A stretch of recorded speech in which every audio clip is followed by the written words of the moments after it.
And now it's time to have a look at our first grammar unit. Grammar, in its widest sense, is the structure of a language. We, as speakers of the language, can structure our language without a problem.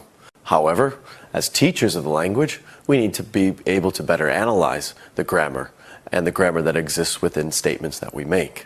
These basic parts of grammar are called parts of speech.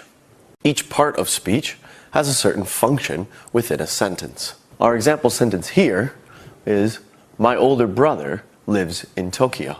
Each one of these words is a certain part of speech, which we'll have a look at in just a minute. But let's just think about the words within this particular sentence. We have my, indicating whose brother it is.